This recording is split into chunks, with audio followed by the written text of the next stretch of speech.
नमस्कार, आप देख रहे हैं एबी न्यूज। एबी न्यूज में दर्शकों आपका स्वागत है।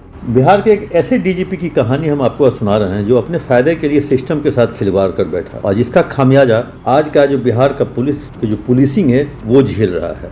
या यहाँ कहें जो पटेल भवन झेल रहा है, अभी बिहार के वर्तमान जो पुलिस के मुखिया हैं डीजीपी वो झेल रहे हैं, पूरा सिस्टम झेल रहा है, हर जिला का एसपी इस चीज़ को झेल रहा है जो अपने फ़ायदे के लिए बिहार के एक डीजीपी ने पूरे सिस्टम के साथ खिलवाड़ किया अपने फ़ायदे के लिए। और वो डीजीपी अपने एसपी लेवल से ही वो काफ़ी चर्चित रहे हैं। जब वो किसी ज़माने में ज़िले में एसपी के रूप में पोस्टेड थे, वहाँ भी वो विवाद में आए। उसके बाद लगातार और सबसे ज़्यादा विवाद में वो आए जब वो डीजीपी बने तो कई तरह के विवाद, और डीजीपी बनने के दौरान तो विवाद में आए ही, डीजीपी के पद छोड़ने के बाद तो उससे ज़्यादा विवाद में आए। तो एक तरह से कहें जो अगर उनका नाम अगर विवादित डीजीपी के रूप में कहा जाए तो कोई गलत नहीं हो सकता है, क्योंकि उन्होंने पूरे सिस्टम के साथ खिलवाड़ कर दिया। और कहे जो उसका खामियाजा आज वर्तमान के जो पुलिसिंग जो है और पुलिस के मुखिया हैं, और जो कहें जो लगभग कमोवेश 40 जिलों के सारे एसपी, आईजी, डीआईजी जो है वो उसका दंश झेल रहे हैं। हाँ, हम बात कर रहे हैं 2020 में बने थे एसके सिंघल।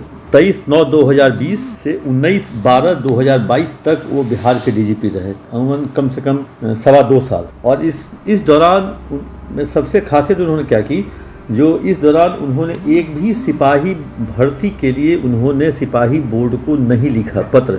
जो पूरे राज्य में सिपाही की बल की कमी है, सिपाही भर्ती कराया जाए जैसा कि अभी हो रहा है, उन्होंने नहीं लिखी। आखिर इसके पीछे कारण क्या है? इसके पीछे लोगों ने तफ्तीश किया, हमने तफ्तीश नहीं की, हम झूठ नहीं बोलेंगे, हमने तफ्तीश नहीं की। पटेल भवन के अधिकारियों ने, जो आला अधिकारी हैं, तो टॉप टू बॉटम नहीं, मतलब कहें जो 2-3 रैंक मतलब टॉप जो हैं, उन्होंने तफ्तीश की जो आखिर इसके पीछे कारण क्या था। कारण बहुत ही आश्चर्यजनक निकला। मतलब पिछले 5 वर्षों में जो बिहार पुलिस का बल होना चाहिए था 1,08,000, वो 60,000 हो गया, क्योंकि कुछ सिपाही प्रमोट होके एएसआई बने और हर साल रिटायर भी होते गए 4-5 हज़ार। तो आज के डेट में वो बल हो गया है 60,000 और बहाली जीरो। अब जीरो बहाली पर अब जहाँ पे 1 लाख सैंक्शन स्ट्रेंथ है, वहाँ पर अगर 60,000 है तो वाजिब सी बात है जो कामकाज पे असर पड़ेगा। कामकाज पे असर पड़ भी रहा है। अब जो कहें तो क्योंकि उसमें से आधे से अधिक बल court duty, house guard duty, bodyguard duty, इन सब पर है। एसपी कार्यालय, डीजी कार्यालय, एसएसपी कार्यालय, आईजी कार्यालय, फिर सभी जो एसपीज़ हैं, आईजी हैं, डीआईजी हैं, उनके कार्यालयों में ड्यूटी, चाहे वो टाइपिस्ट हों, चाहे वो नोट करते हों, तो ये सब भी सिपाही स्तर के ही। तो वैसी स्थिति में सड़क पर दिखने वाले और जिप्सी के रूप में, जिप्सी पर जो मात्र अब आपको दिखते होंगे एक दरोगा, एक सिपाही, एक ड्राइवर, इस हद तक बल की कमी हो गई है। हम आपको वो भी 2-4-5 जिलों का हम आपको बल भी दिखाएंगे तो किस तरह से कमी है।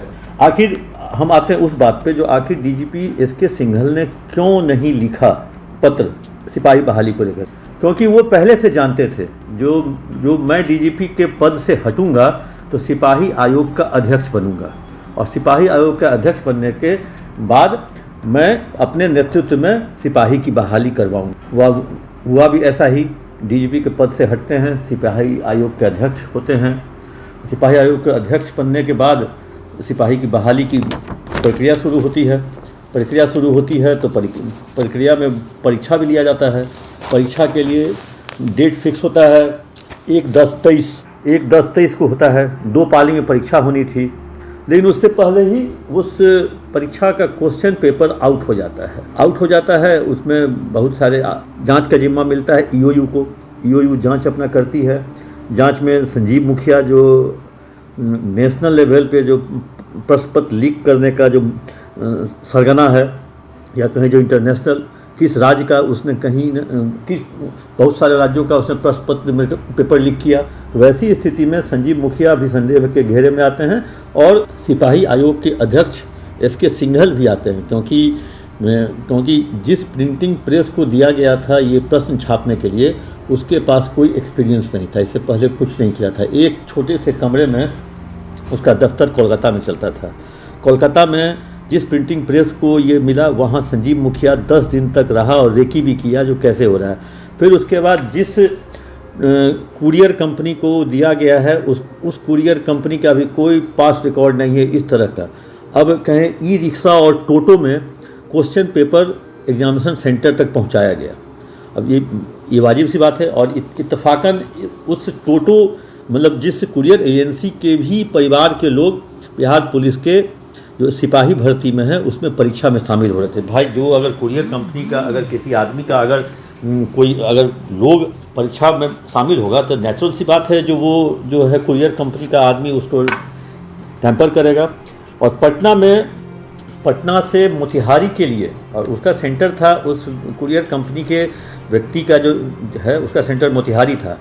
पटना से निकला क्वेश्चन पेपर 6 घंटे तक पटना में रहा, 6 घंटे तक। और उसके बाद वो एक तरह से कहें पटना से निकला क्वेश्चन पेपर मोतिहारी के लिए, लेकिन पटना में 6 घंटे तक रुका। काफ़ी सारी लंबी जांच हुई। जांच के रिपोर्ट के आधार पर सिपाही आयोग के अध्यक्ष एस के सिंघल हटाए भी गए। ईओयू ने जो अपने पत्र में सरकार को लिखा जो इनके तरफ से बहुत बड़ी गलती भी हुई है, इसके बाद इनको जो डिपार्टमेंटल जो लाभ मिलता है रिटायरमेंट के बाद उस पर कटौती की जाए, लेकिन सरकार वो फाइल पे दबी बैठी रह गई। सरकार इतना ही नहीं, सिपाही आयोग के हटाने के बाद उन्हें बिहार विद्युत बोर्ड में भी एक पद दिया गया, वहाँ भी रहे लगभग कुछ दिनों तक। इस बीच में 1-2 दिन पहले फिर संजीव मुखिया और उसके जो बेटे हैं शिव, उसके यहाँ ईडी का रेड हुआ इसी सिपाही बहाली को लेकर के। तो इसी सिपाही बहाली को लेकर के सिपाही उन्होंने नहीं बहाल किया, इसका खामियाजा आज बिहार पुलिस भुगत रहा है। आपको छोटा सा एग्जाम्पल आपको हम दर्शकों को आपको बताते हैं।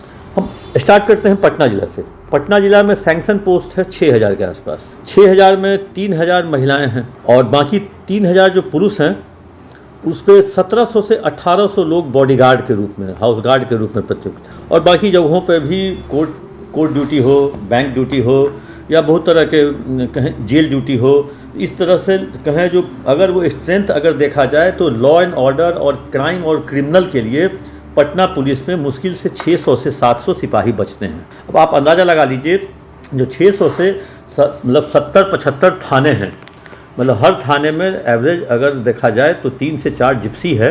और थाने का अपना काम भी है, थाने का काम क्योंकि मुंशी का काम है, सरिस्ता का काम है, तो इन सब कामों को लेकर के मतलब कि तीन पालियों में यहाँ पे ड्यूटी बढ़ती है बिहार में।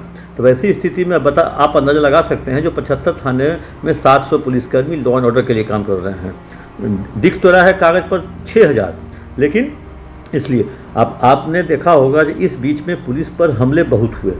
हमले का कारण एक ही है, जहाँ कहीं विवाद होता है तो वहाँ लोग जमा हो जाते हैं 200 से 400 लोगों की संख्या में। 112 की जिप्सी जाती है, 112 में केवल एक सिपाही या एक दरोगा, एक सिपाही, एक ड्राइवर।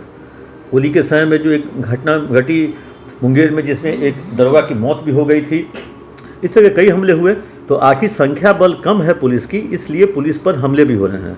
अब आपको ले चलते हैं गोपालगंज में सैंक्शन पोस्ट है 2277 और 47% ही वहाँ पर कार्यरत है। और कार्यरत है तो आपका अंदाजा लगा। सिवान में 2880 है सैंक्शन पोस्ट, वहाँ 46-47% ही कार्यरत है। छपरा में 4067 है, वहाँ लगभग 54% ही लगभग कार्यरत है। मधुबनी में 900 सैंक्शन हैं, मतलब हैं, लेकिन वहाँ पे लॉ एंड ऑर्डर में क्राइम और क्रिमिनल के लिए जिप्सी पर घूमने के लिए गश्ती के लिए मात्र 400 उपलब्ध हैं। मुजफ्फरपुर 700 सैंक्शन हैं, 1100 उसमें है। 1100 में से आप अंदाज 1100 में से 400 लोग ही law and order crime criminal के लिए गश्ती के लिए मौजूद हैं। अब आप ये इस तरह का इसी तरह का आंकड़ा पूरे बिहार में है। और पिछले 5 वर्षों में बिहार के पुलिस मुख्यालय में मैं जब गया और डीजीपी से पूछा जो आखिर हमलों का कारण क्या है, उन्होंने साफ तौर पर कहा जो 5 वर्षों से सिपाही की बहाली नहीं हुई है, रिटायरमेंट तो हो ही रहा है, प्रमोशन तो हो ही रहा है, तो रिटायरमेंट और प्रमोशन के बाद वो संख्या काफ़ी नीचे आ गई है। इसीलिए बिहार पुलिस में और गाड़ियाँ भी मिल रही है। कल लगभग 550 से ऊपर गाड़ियाँ, 4 चक्के की गाड़ियाँ फिर मिली बिहार पुलिस को। अब गाड़ियाँ मिलेंगी तो ड्राइवर भी चाहिए, सिपाही भी चाहिए। दरोगा की बहाली हो रही है हर साल, लेकिन सिपाही की बहाली नहीं हुई। इतना ही नहीं, ये तो सिंघल साहब के रिटायरमेंट के बाद की कहानी है। रिटायरमेंट से पहले की कहानी में भी वो विवादों में रहे। एक व्यक्ति 11 बार उनको पटना का चीफ जस्टिस बन के फ़ोन करते हैं और एक आदित्य कुमार नाम के IPS की पैरवी करते हैं, उसकी पोस्टिंग के लिए कहते हैं। इतना ही नहीं, उस पर चल रहे मामले को हटाने के लिए कहते हैं।